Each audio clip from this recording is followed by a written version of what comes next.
Olá, seja muito bem-vinda, seja muito bem-vindo a mais um podcast Estúdio da CUT. Mais uma vez aqui a gente traz Sérgio Nobre, presidente nacional da CUT, para falar sobre temas importantes, falar sobre a pauta da classe trabalhadora, falar sobre as nossas lutas, as nossas trajetórias, não é, Sérgio? Seja bem-vindo. Legal, muito importante estar aqui novamente, uma grande honra estar aqui no podcast da CUT.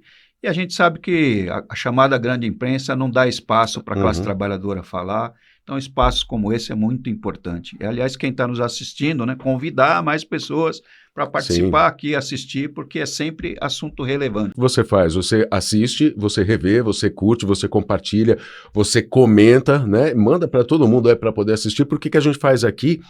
A proposta nossa é justamente fazer uma reflexão sobre esses temas para poder dialogar com a classe trabalhadora, enfim, dialogar com todo mundo. Hoje, por exemplo, a gente vai trazer um tema muito importante que são as mudanças do mundo do trabalho, né, Sérgio?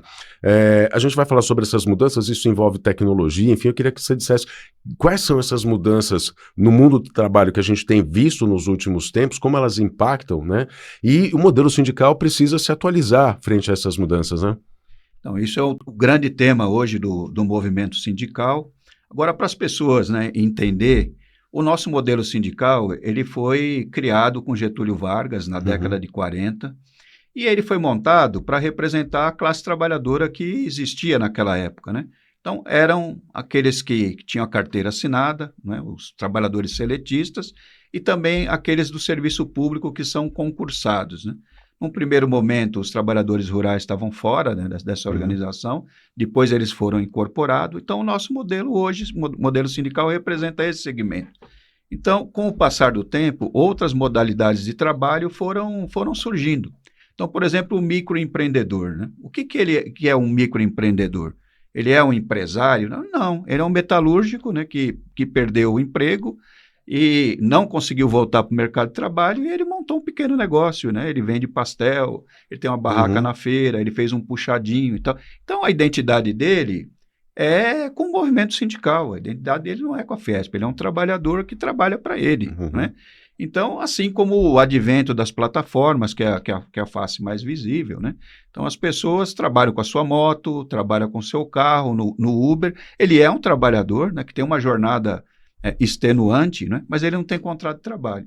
Então, portanto, ele não tem acesso à organização sindical. Não tem acesso à proteção social, inclusive, né, que é muito importante. Exatamente. Então, ele não tem acesso à proteção social. Então, o fato dele ser um autônomo, como a gente diz, ou um microempreendedor, né, ele é um ser humano, sabe? Ele adoece como todo mundo e precisa de assistência médica, não é? Ele vai envelhecer como todo mundo e aí vai chegar uma hora que a idade não vai permitir ele trabalhar. Então, ele precisa ter uma renda para ele, né, para ele seguir a velhice dele com dignidade, não depender dos filhos e tal. Então, esses são os dois grandes temas, né? Nós precisamos conferir. E hoje 50% da classe trabalhadora, é importante dizer isso, está nessa condição. Não tem carteira de trabalho assinada. Então, o desafio é levar a proteção social para esses trabalhadores, né? Ter direito à assistência médica, ter direito ao fundo de garantia, ter direito à aposentadoria, isso é fundamental, né? Mas também, né, poder se organizar sindicalmente, porque os temas desses trabalhadores passam pelo Congresso Nacional, passam pelos governos estaduais e federais, e ele individualmente não tem como atuar nessas coisas, né? Então é importante garantir que eles possam se organizar em sindicato e também lutar pelos seus direitos, né? Então é a mudança principal que nós precisamos fazer no nosso modelo. Nós precisamos trazer para dentro da proteção social e sindical metade da classe trabalhadora que hoje está fora. Então esse é um desafio.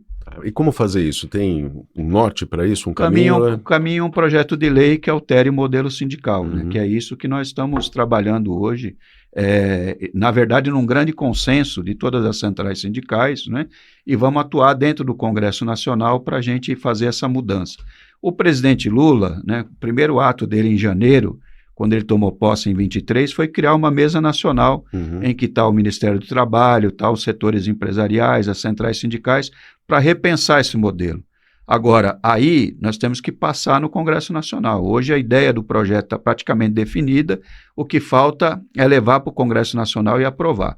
E a gente sabe, né? A gente elegeu o presidente Lula, mas infelizmente, né, a bancada de senadores É o pessoal, como a gente fala, do boi, da bala, da Bíblia, né? E que tem muita dificuldade, né, de entender essas questões do mundo do trabalho, tem resistência em relação a isso, portanto vai ser uma batalha, né? E que nós vamos precisar de quem está nos assistindo aqui para ajudar a pressionar pela aprovação. E aí é que eu queria citar esse ponto contigo pelo seguinte, a gente vive, não é novidade para ninguém, não é segredo para ninguém, a realidade está aí, a gente vive num país polarizado em que a extrema-direita, essas forças conservadoras, né, que a gente vê a representação inclusive no Congresso Nacional do jeito que ele é configurado hoje, eles trabalham muito a consciência, a cabeça do trabalhador, fazendo com que ele acredite, por exemplo, que ele sendo um MEI, um microempreendedor, ele é dono do próprio negócio, ele é o empresário, ele é dono do tempo. Quer dizer, eles empoderam de uma certa maneira os trabalhadores, que os trabalhadores acabam acreditando que eles são realmente uma empresa, que eles estão num outro patamar, mas como a gente tem, como a gente disse aqui agora, você disse, você bem exemplificou, é um trabalhador que precisa de proteção social, precisa inclusive conseguir arcar com os custos, né? Você imagina o Uber lá, ou o motoqueiro, né? O motoboy que caiu, quebrou a moto, vai ficar sem trabalhar, não tem proteção social, fica sem renda. Então o trabalhador precisa realmente entender de que lado ele está, não é, Sérgio? Por isso que é importante que a classe trabalhadora toda, e esse papo nosso aqui tem essa função também, que é conscientizar o trabalhador do que ele precisa, não é? Então, hoje a extrema-direita e a direita, eles trabalham muito a questão do individualismo, endeusa o individualismo. E por quê? Porque num ambiente onde um não liga para o outro, não pode ter luta coletiva, não existe sindicato.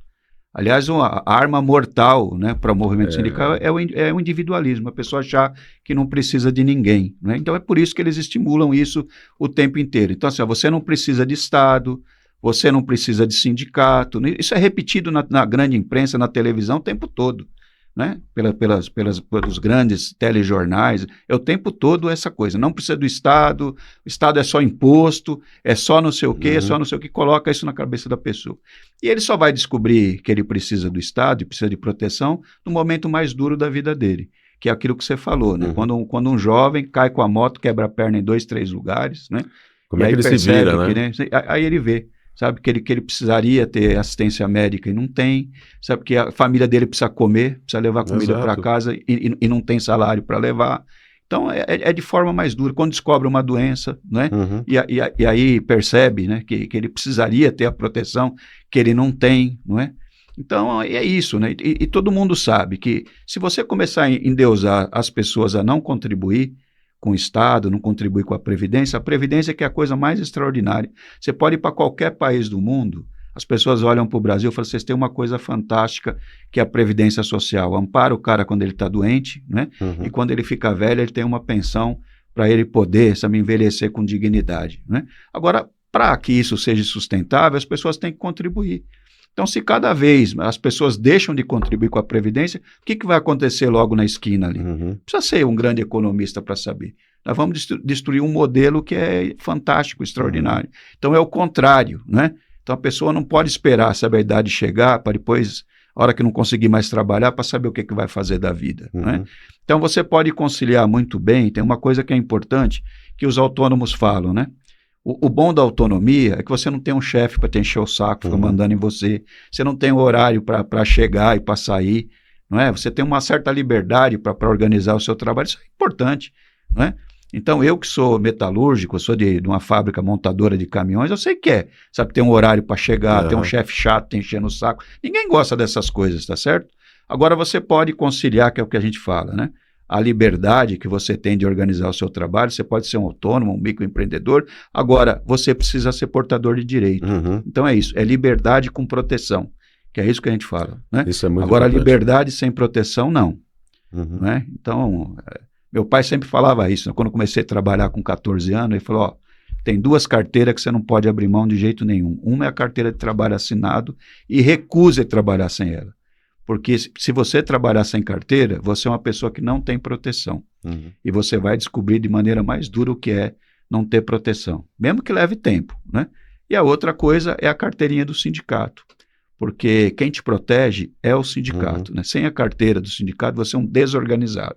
E trabalhador não pode ser desorganizado, ele tem que ser eficiente para trabalhar, mas tem que ser eficiente para cobrar os direitos deles, né? E é através do sindicato que as coisas acontecem. Então, isso vale experiência de vida. Sim, vale para todo mundo, né? Fica aí a palavra, a experiência. Não abra mão dessas duas carteiras. Não abra mão das duas carteiras. Isso. A gente quer saber, inclusive, o que você acha aí. Deixa nos comentários aí, né? Se você estiver assistindo a gente, por exemplo, pelo YouTube, deixa nos comentários aí. A gente quer essa interação também. Sérgio, a gente está encaminhando aqui para o final dessa edição.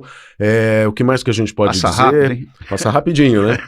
Mas é o recado que a gente precisa dar, tem que ser assim direto mesmo, né? Hoje em dia, inclusive, faz parte da modernidade, né? Das relações. Tem muita paciência. A gente tem que dar o recado rápido aí para que as pessoas possam se conscientizar. Mais alguma coisa para a gente fechar? Não, bacana. Muito bem, então. A gente vai voltar numa próxima edição aqui, falando mais sobre o tema aqui, desenvolvendo mais sobre esse assunto, falando sobre negociação coletiva, acordo coletivo.